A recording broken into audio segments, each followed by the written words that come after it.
Salam alaikum. Dans cette vidéo, on va poursuivre la correction du problème d'analyse. Euh, on avait traité les questions 1, 2, 3. On est arrivé à la question 3a, où il faut étudier les variations de la fonction fn. Alors, variation de fn.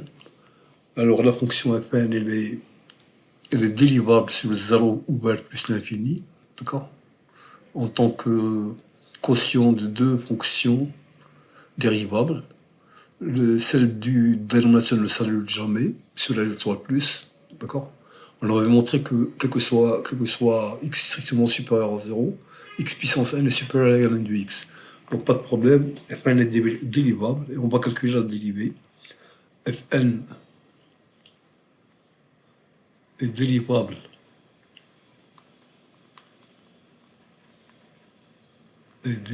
sur L étoile plus, et on a, quel que soit x supérieur à 0, on calcule la dérivée f' n de x est égal.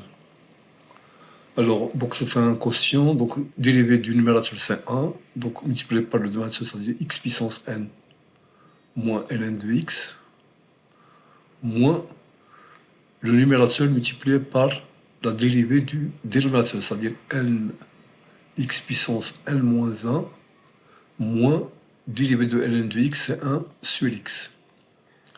Le tout sur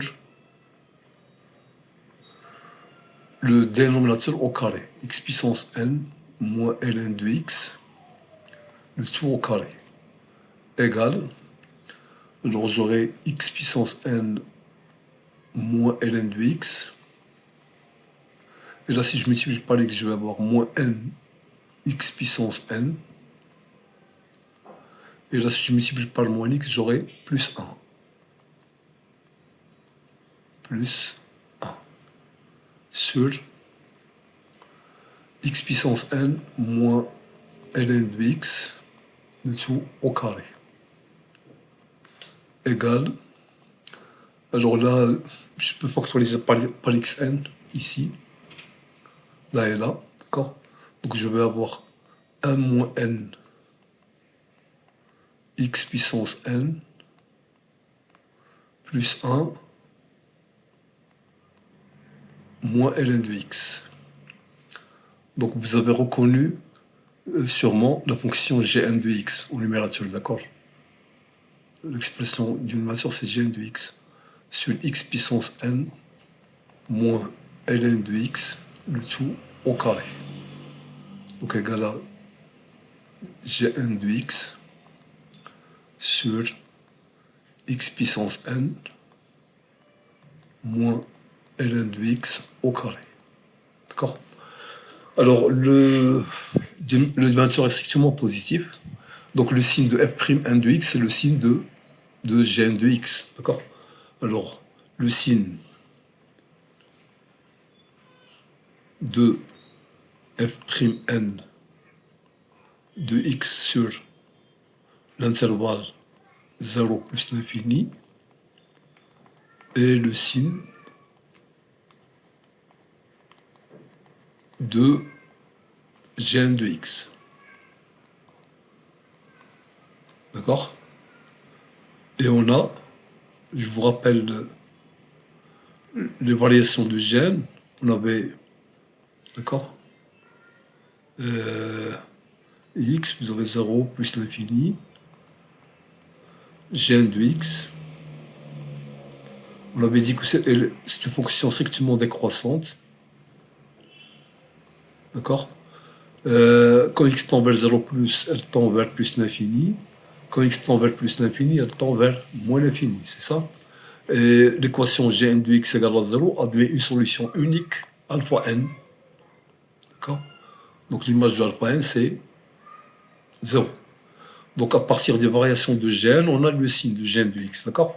Alors dans l'intervalle 0 alpha n, d'accord, dans l'intervalle 0 alpha n ouvert à 0, vous avez gn de x supérieur à 0, d'accord. Elle varie entre 0 et plus l'infini. Et quand x est supérieur à alpha n, Gn de x est inférieur à 0. Et on a ceci, d'accord?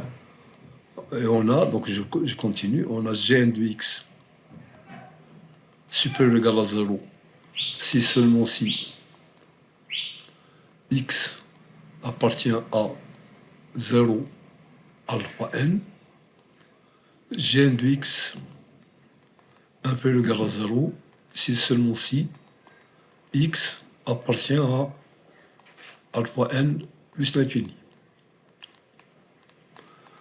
Donc là, c'est une déduction du tableau de variation. D'accord? D'où, donc je peux donner le tableau de variation de la fonction fn. Alors, le signe de f'n de x, c'est le signe de gn de x qui est comme ça. Gn de x est positif ici et le négatif ici. Donc, je vais dans le tableau de variation. D'où le tableau de variation de fn. Alors, je donne le tableau. X f'n de x,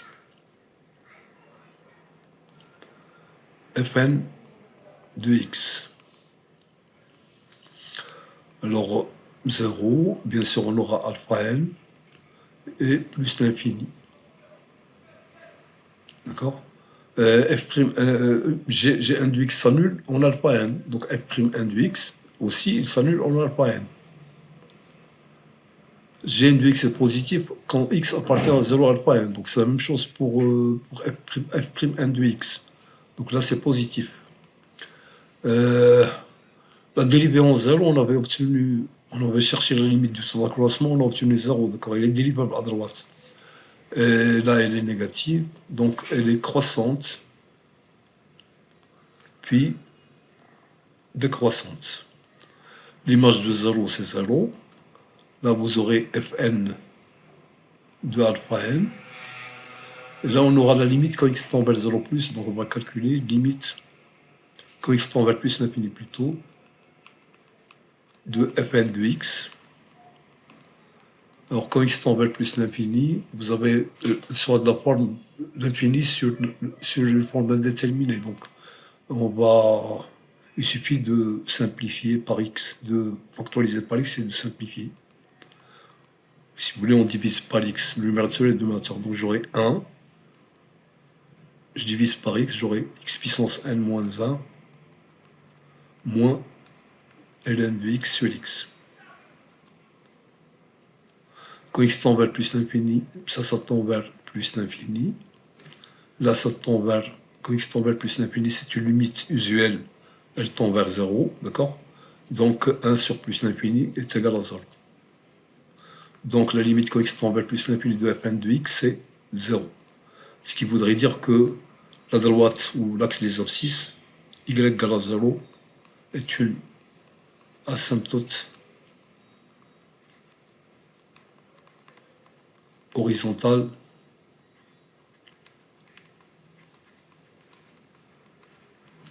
aux courbes Cn, à Cn. La courbe Cn, c'est la courbe de Fn, d'accord?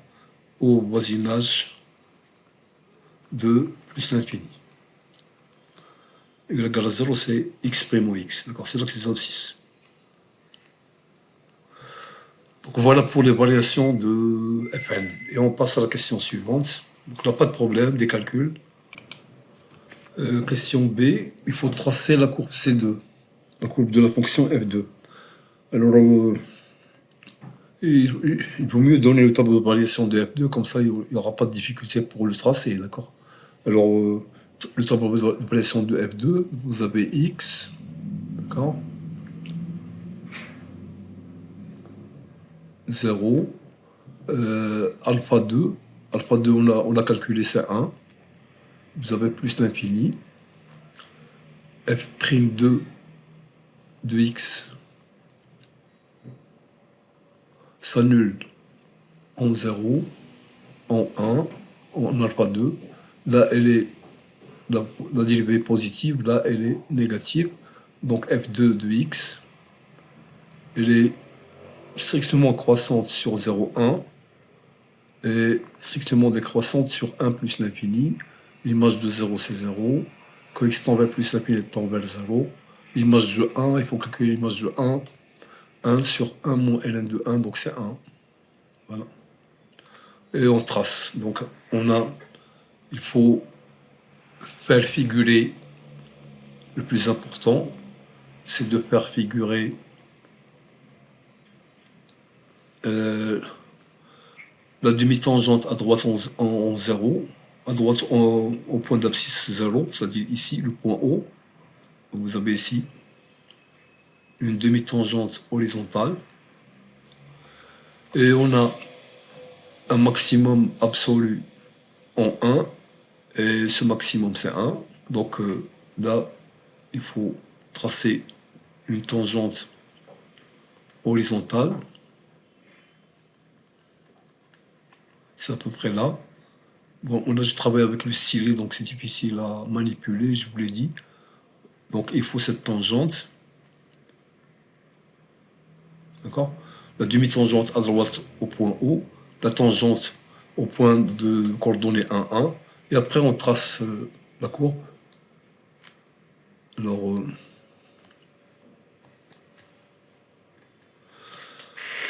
elle est strictement croissante entre 0 et 1, donc et là vous avez une demi, ça va faire à peu près ça.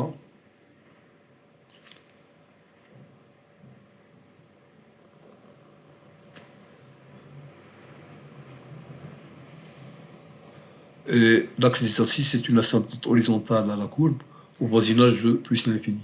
Là, il faudrait refaire ça. Oh là là. Désolé, mais j'y peux rien. Avec le stylet, c'est difficile.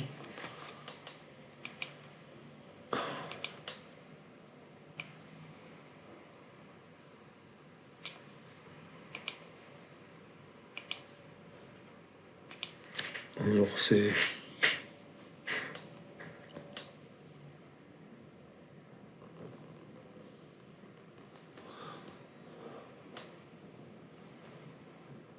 Voilà, donc c'est...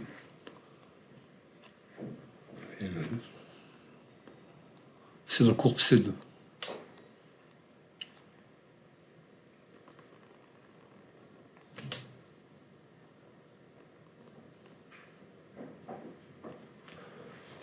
Voilà, donc j'arrête. Là, c'est la courbe C2. Donc, pour le tracer, essayez de faire mieux que moi parce que c'est difficile avec la tablette. Alors, donc, il faut faire figurer surtout la demi-tangente à droite au point d'abscisse 0, la tangente horizontale au point d'abscisse 1 et l'asymptote horizontale qui est l'axe des abscisses. Donc voilà pour la coupe C2 et on passe à la question suivante.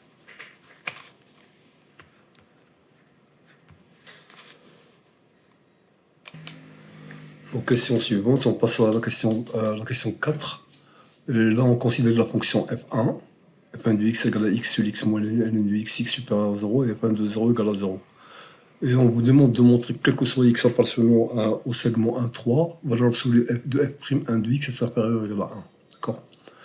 Alors, on a alors, soit x appartenant à l'intervalle 1, 3. D'accord? On a f'1 de x. Alors, f'1 de x, c'était g1 de x. Donc g1 de x sur x puissance n moins ln de x au carré. D'accord? Donc là, ça va être x moins ln de x, le tout au carré. Alors, g1 de x, alors, je vous rappelle que g1 de x, c'était 1 moins n,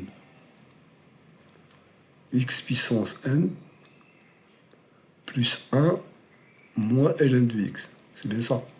Alors, donc, si je remplace n par 1, là, ça va faire 0. Donc, il va me rester 1 moins ln de x sur x moins ln de x au carré. D'accord? Alors, donc, on a ça. Donc, valeur absolue de f'1 de x, ça va être égal à valeur absolue de 1 moins ln de x sur... là, c'est positif, donc je laisse sa valeur absolue, c'est lui-même, moins ln de x, le tout au carré. Alors, il faut prouver que c'est inférieur ou égal à 1. Tout ça, c'est inférieur ou égal à 1. Alors, on a 1 inférieur ou égal à x, inférieur ou égal à 3, d'accord? Donc, implique, si je fais intervenir la fonction ln, j'aurai 0, inférieur ou égal à ln de x, inférieur ou égal à ln de 3. ln est croissante, d'accord? Donc, si je fais intervenir moins ln, 1 moins ln de x, donc j'aurai 1 moins ln de 3, inférieur ou égal à 1 moins ln de x, inférieur ou égal à 1, d'accord? J'aurai ça. Donc, ça implique que la valeur absolue de 1 moins ln de x, d'accord, elle est inférieure ou égale à 1. 1 moins ln de 3 est plus petit que 1, d'accord? C'est négatif, donc valeur absolue, ça va faire 1. Valeur absolue de 1 moins ln de x, c'est égal à, ça peut égal à 1. Donc, quel que soit x appartenant à 1, 3, j'ai sa valeur absolue de f'1 de x est inférieure ou égale à 1 sur, d'accord? Ça c'est inférieur ou égal à 1, donc c'est 1 sur x moins ln de x au carré. Alors c'est pas terminé, il faudrait arranger ça. Alors, il faut prouver que x moins ln de x au carré est plus petit que 1. D'accord? C'est ça? Plutôt plus grand que 1. Comme ça, j'aurai inférieur à 1. Alors, on sait que, je pars de ça, on sait que, quel que soit x supérieur à 0,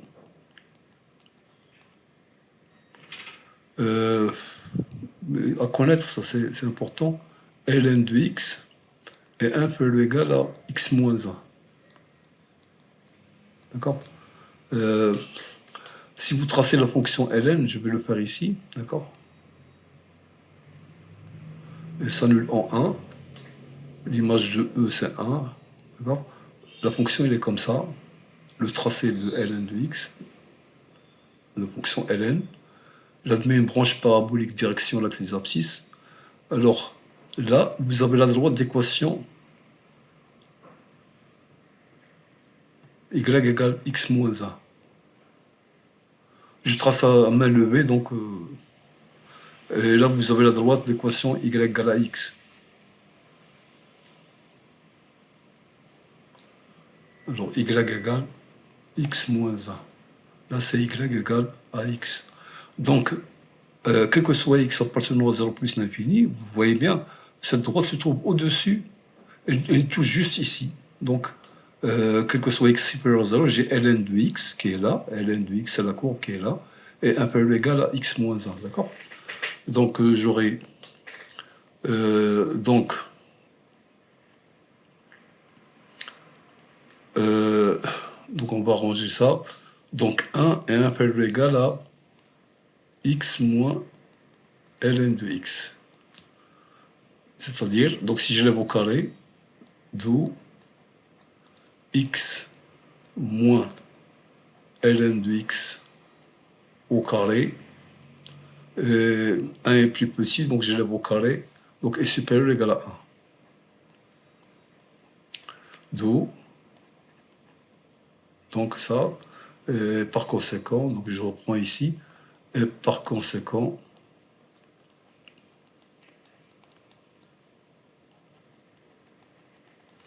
là c'est strictement positif, d'accord? Et par conséquent, 1 sur x moins ln de x au carré est inférieur ou égal à 1. D'accord? Alors, donc, ainsi, on a montré que, ainsi, quel que soit x appartenant à un 3, f'1 en valeur absolue de x est inférieur ou égal, on avait dit c'est inférieur ou égal à 1 sur x moins ln de x au carré, qui est lui-même inférieur à 1, donc est inférieur ou égal à 1. Ce qu'il fallait démontrer, d'accord? Et on passe à la question suivante.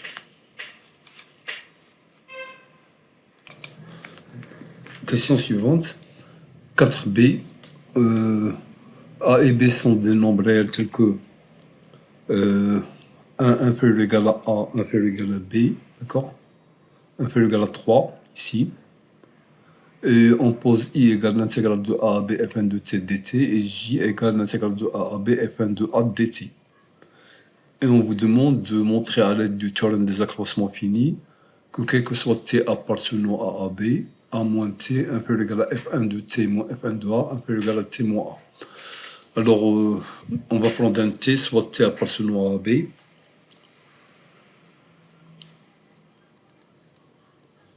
appartenant à AB, et on va travailler dans l'intervalle AT.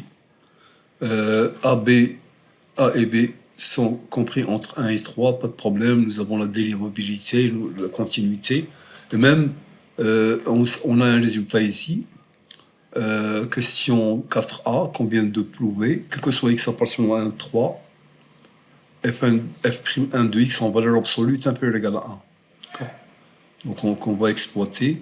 Donc je vais travailler directement avec l'inégalité des accroissements finis. D'accord? Soit t appartenant à b, on va dire la fonction f1 est continue sur l'intervalle fermé AT, parce que j'ai A et T ici, d'accord? Et dérivable sur l'ouvert AT, et quel que soit x appartenant à AT,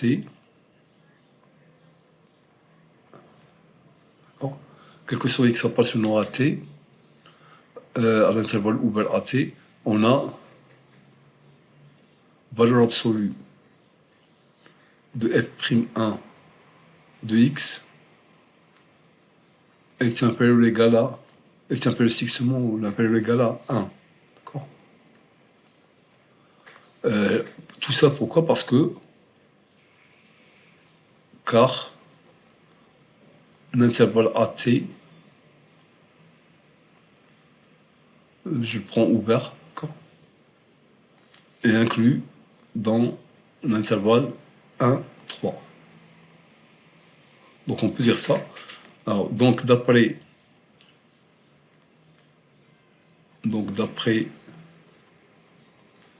l'inégalité, le stylet où il est, où mon stylet,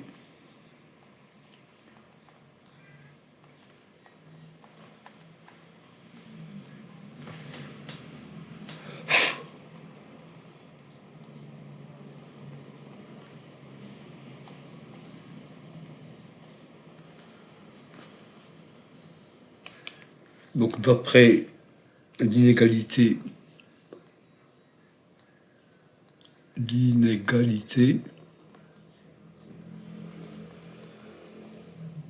des accroissements finis, alors on aura valeur absolue, on travaille sur l'intervalle AT, de f de t moins f de a est inférieur ou égal à 1 fois, parce que la valeur absolue de f' de x est inférieur ou égal à 1. Donc inférieur ou égal à 1 fois valeur absolue de t moins a. D'accord? C'est-à-dire, alors, valeur absolue de f de t moins f de a inférieure ou égale à valeur absolue de t moins a, donc ça veut dire que moins la valeur absolue de t moins a est inférieur ou égal à f de t moins f de a inférieur ou égal à valeur absolue de t moins a. D'accord? On n'a pas de problème.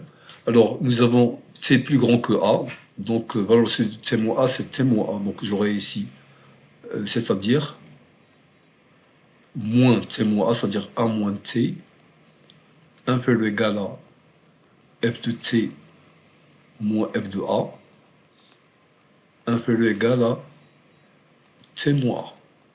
D'accord? A est plus petit que t, d'accord? Inférieur ou égal, donc j'ai ça. Donc, ce qu'il fallait démontrer, et on passe à la question suivante. Alors, question suivante, déduire que l'intégrale de a à b de a moins t dt inférieure ou égale à i moins j, inférieure ou égale à l'intégrale de a entre a et b de t moins a dt. I et j, ils sont là, d'accord? Alors, donc, on va partir de ce qu'on avait prouvé jusque-là, tout à l'heure. Donc, quel que soit... on a pour tout t appartenant à AB, on a A moins T inférieur ou égal à F1 de T moins F1 de A inférieur ou égal à T moins A. D'accord? Donc, j'intègre entre A et B. Alors, si f est inférieur ou égal à g, l'intégrale entre a et b de f de x dx est inférieur ou égal, donc les propriétés des intégrales. Donc, je peux dire que l'intégrale de a à b de a moins t dt est inférieur ou égal à l'intégrale de a à b f1 de t moins f1 de a dt inférieur ou égal à l'intégrale de a à b t moins a dt. Et là, je partage l'intégrale et j'aurai le résultat. Donc, c'est-à-dire l'intégrale de a à b a moins t dt inférieur ou égal à l'intégrale de a à b f1 de t dt moins l'intégrale de a à b. Donc là, c'est les propriétés des intégrales. F1 de a dt inférieur ou égal à l'intégrale de a à b t moins a dt.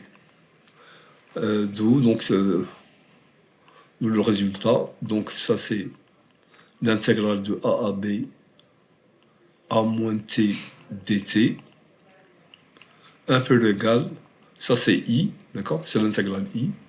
Et là, c'est j. Donc, inférieur ou égal à i moins j inférieur ou égal à l'intégrale de a à b t moins a dt. Donc voilà pour la première partie de la question. Après, il faut en déduire que la valeur absolue de i moins j est inférieure ou égale à la valeur absolue de b moins a au carré sur le 2. Donc on passe à la deuxième déduction. Il faut prouver que la valeur absolue de i moins j est inférieure ou égale à b moins a au carré sur le 2. On est arrivé à ce résultat, c'est-à-dire on a, donc je vais reprendre, on a, mettre un autre point, là c'est le premier point. On a cette double inégalité.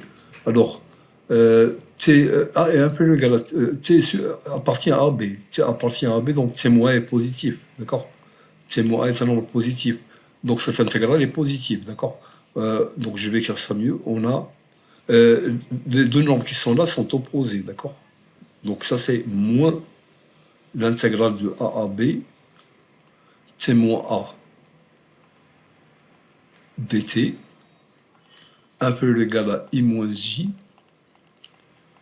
inférieur ou égal à l'intégrale de A à B, T moins A dt.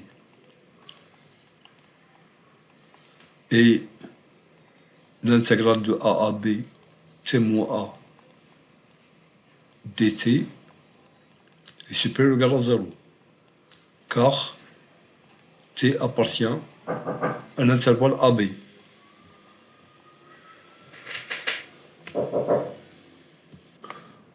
Donc, on déduit donc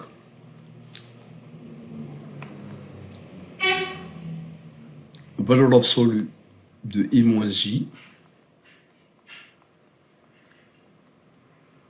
est inférieur ou égal à l'intégrale de A à B, T moins A, dt. D'accord? Et comme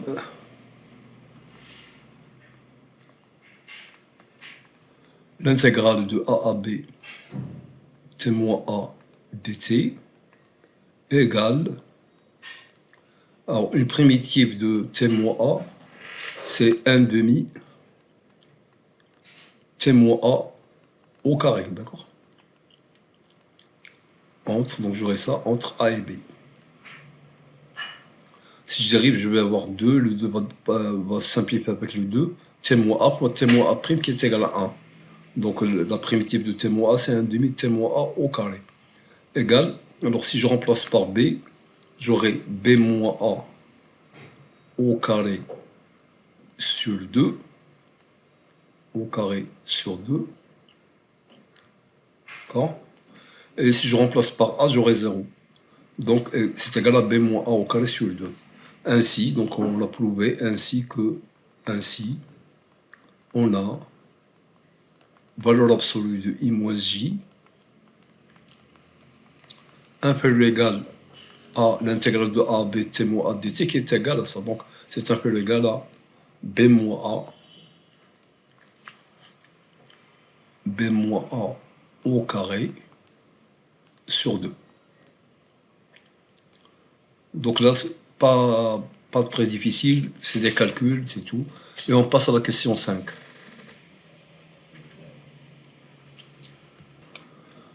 Question suivante, cinquièmement, on considère les nombres x1, x0, x1 jusqu'à x1 de l'intervalle 1, 3, tel que x0 égale à 1, et xi égale x0 plus i fois 2 sur n pour i appartenant à l'intervalle 1n inter n, c'est-à-dire un entier qui appartient à l'intervalle 1n inter n, c'est un entier naturel, d'accord? Alors, on pose, donc là j'ai résumé, les xi appartiennent à 1, 3, x0 égale à 1, xi c'est x0 plus i fois 2 sur n pour tout i appartenant à 1n inter n. On pose i grand I petit I, c'est l'intégrale de xi à xi plus 1 f1 de t dt, et grand J I, indice I, c'est l'intégrale de xi à xi plus 1 f1 de xi dt. Et Sn, c'est la somme de 0 à n-1 des Ji. Et on vous demande de montrer que quel que soit un appartenant à une étoile, la valeur absolue de l'intégrale de 1, 3, f1 de t dt moins Sn est inférieur ou égal à 2 sur n. Et après, on va en déduire la limite de Sn, quand n tend vers plus l'infini. D'accord? Alors, les xi sont dans l'intervalle 1, 3. D'accord? Nous avons cette relation, elle est importante. Et donc, il faut prouver que cette valeur absolue est inférieure ou égale à 2 sur n. Alors, si je prends les ii, d'accord, c'est l'intégrale de xi à xi plus 1, f1 de t dt. Si je fais la somme des grands I, indices i, entre 0 et n, donc on va voir ce que ça va donner, on a la somme sigma de i égale à 0 jusqu'à n-1, on prend jusqu'à n-1, d'accord? Comme ça j'aurai.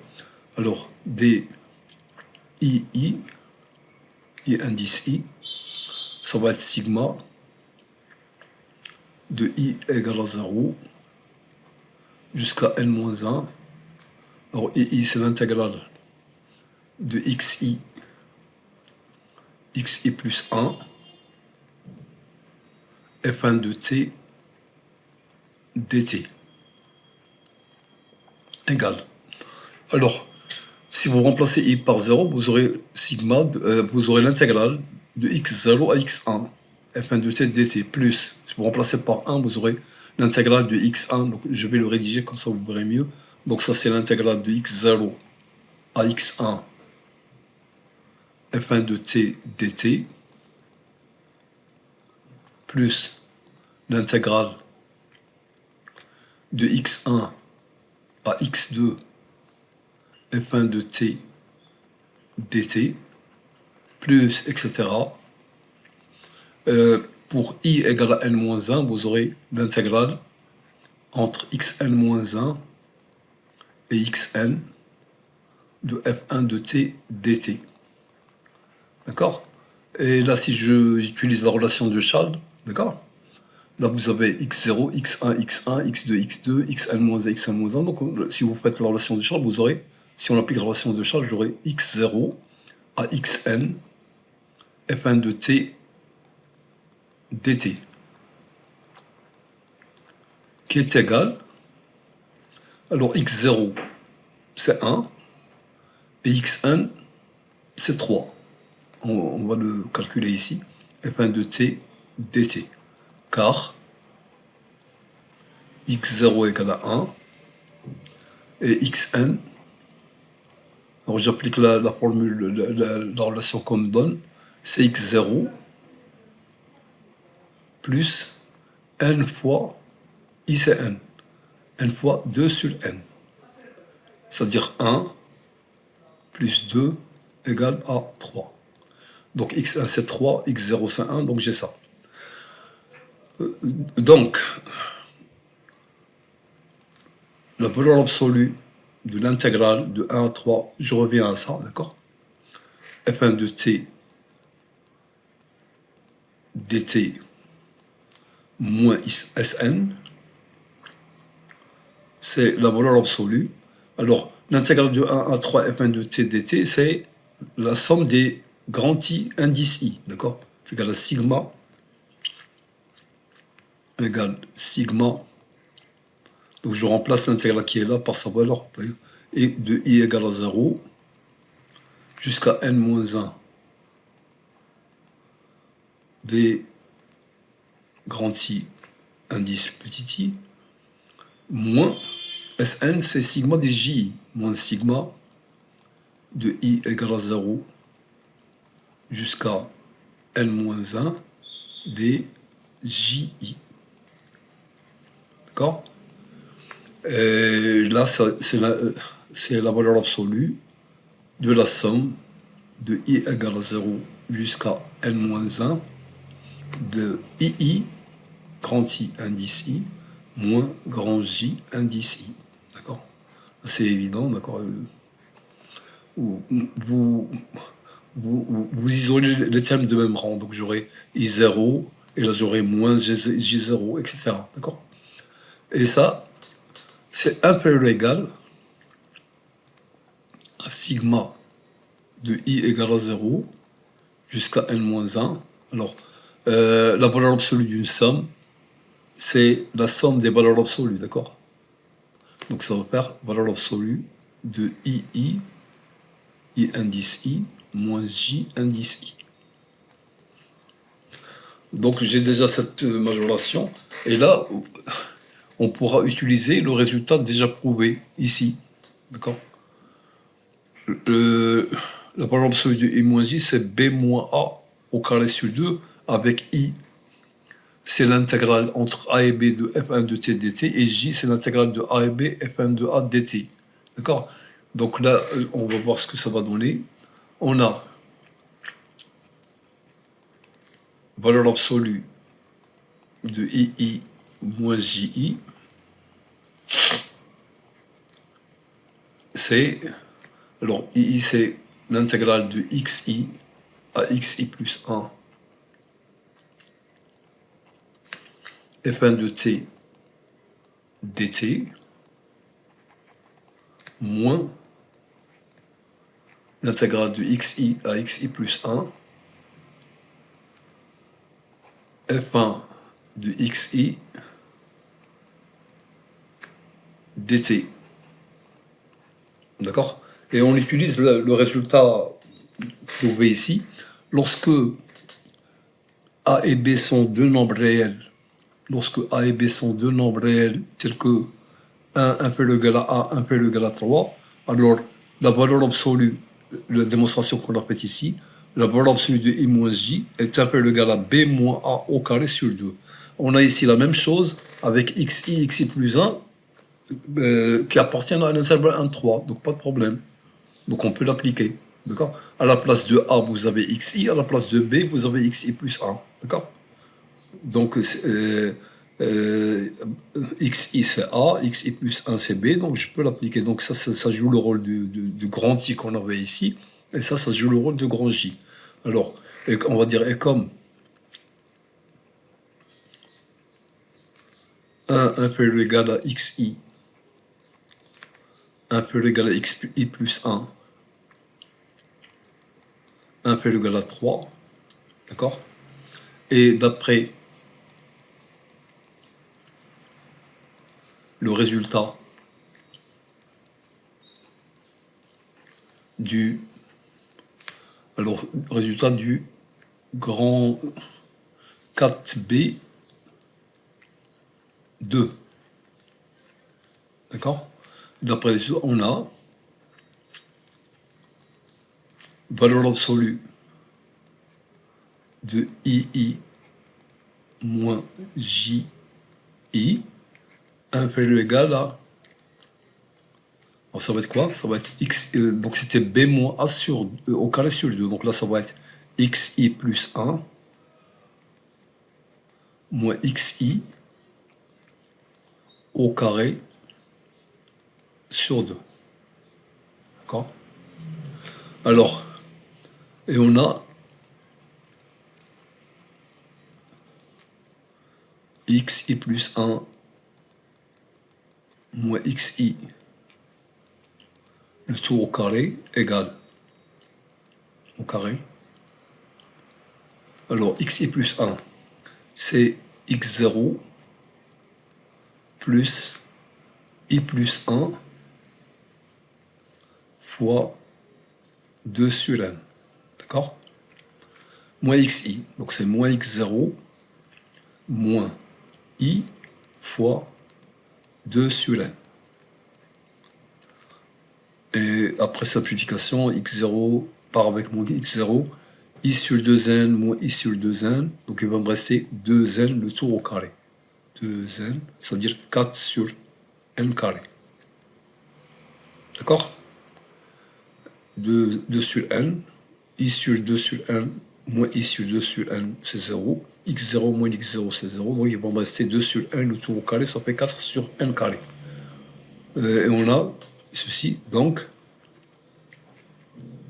valeur absolue de I indice I moins J indice I. Il est 1 peu égal à xi plus 1 moins xi au carré sur 2. Et ça, c'est 4 sur 1 carré. Donc, ça va être 4 sur 1 carré sur 2. Donc, c'est 1 peu égal à 2 sur n carré. D'accord? Alors, revenons à notre valeur absolue. D'accord? On a dit que la valeur absolue de l'intégrale de 1, 3, f1 de t dt moins sn, elle est 1 peu égale à sigma des valeurs absolues de ii moins ji. Et les valeurs absolues de ii moins j sont tous inférieures à 2 sur 1 carré. Donc, par conséquent, je continue. Et par conséquent,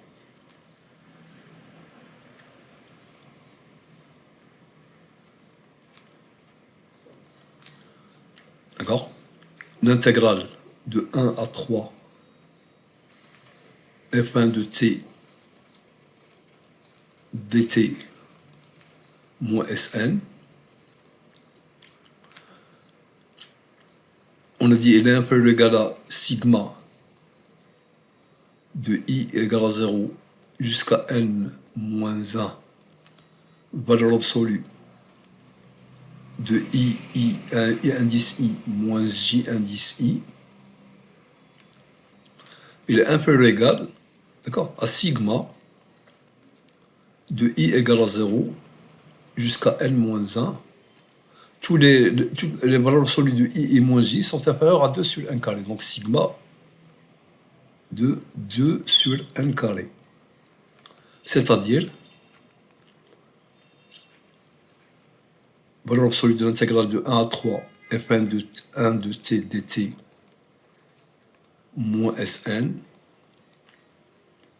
est inférieur ou égal, d'accord? Alors, sigma de i égale à 0 jusqu'à n moins 1, donc c'est-à-dire que de quoi? De 2n carré, d'accord? Donc ça va être quoi? Ça va être 2n carré plus 2n carré plus 2n carré combien de fois? Hein? De 0 à n moins 1, donc n fois. Donc inférieur ou égal à n fois 2 sur n carré. C'est-à-dire l'intégrale de 1 à 3, valeur absolue de l'intégrale de 1 à 3 f1 de t dt moins Sn, en valeur absolue, il est inférieur ou égal à 2 sur n. D'accord? Ce qu'il fallait démontrer. Alors, vous reprenez le raisonnement. Et donc, on a appliqué le résultat de la question 4B1, 4B2, celle-là. 4B2, cette majoration, valeur absolue de I moins J est inférieure ou égale à B moins A sur, au carré sur 2, qu'on peut appliquer ici parce que les XI sont tous dans l'intervalle 1, 3. D'accord? Et on passe à la dernière question.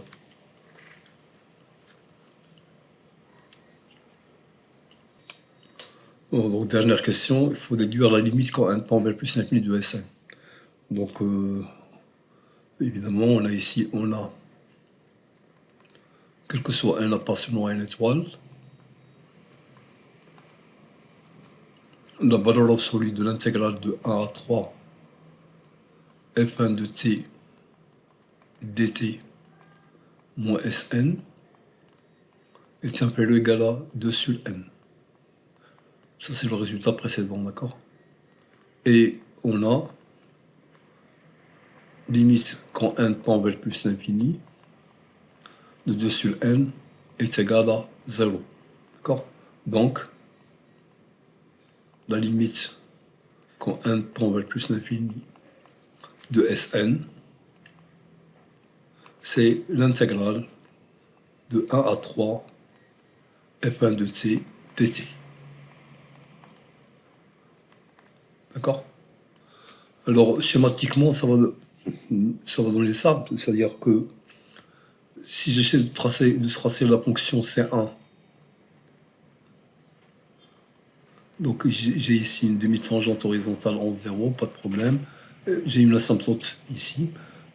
J'aurai un maximum. Alors, f'1 de t, c'est G1 de t, d'accord? Sur t moins ln de t au carré. Et G1 de t, c'est 1 moins ln de t. D'accord? En remplaçant n par 1 sur t moins ln de t au carré. Donc la dérivée va s'annuler pour t égale à e. Donc e, là vous avez 1, 2, 3. E, c'est à peu près par là. L'image de e par f1, donc peu importe, ça va être quelque chose qui est là. D'accord? Par exemple. Donc là, j'aurai une tangente horizontale. Donc la courbe, elle fait à peu près ça. Pardon.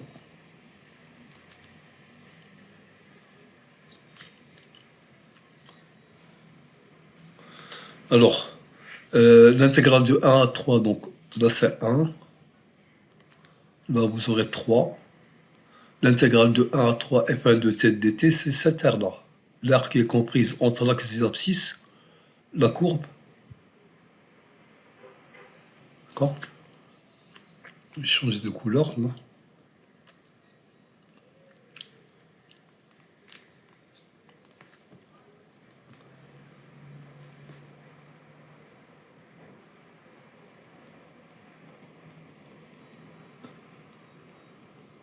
c'est l'aire comprise entre la courbe, l'axe des abscisses, la droite d'équation x égale 1 et la droite d'équation x égale 3. Donc ça, c'est l'intégrale de 1 à 3 f1 de t dt.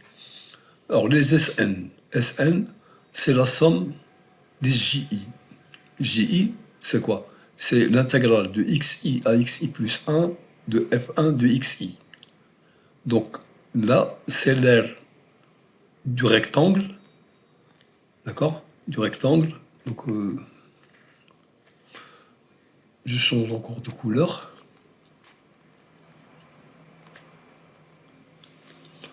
Si je prends les xi, xi plus 1 et tout, les xi sont dans l'intervalle 1, 3. Si je prends par exemple ici xi,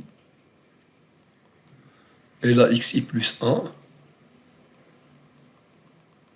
alors l'intégrale de xi à xi plus 1, f de xi, donc je retrouve f de xi ici, d'accord? Je remonte, là c'est f de xi ici, d'accord? Alors c'est ce rectangle-là.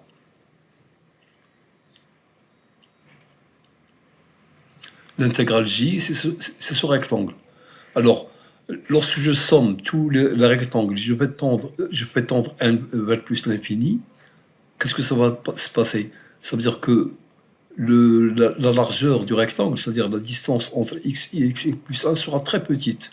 Et par conséquent, la somme de tous les rectangles que je vais avoir ici, tous les rectangles qui sont là, d'accord, lorsque n tend vers plus l'infini, donc je vais avoir l'aire qui est là, l'aire comprise entre x égale 1, x égale 3, l'axe des abscisses et la courbe. Donc c'est pour ça que la limite de Sn, c'est l'intégrale de 1 à 3 f1 de c dt. Donc de toute façon, vous allez revoir ça dans le cours. Et on arrête. Et à la prochaine vidéo, Inch'Allah.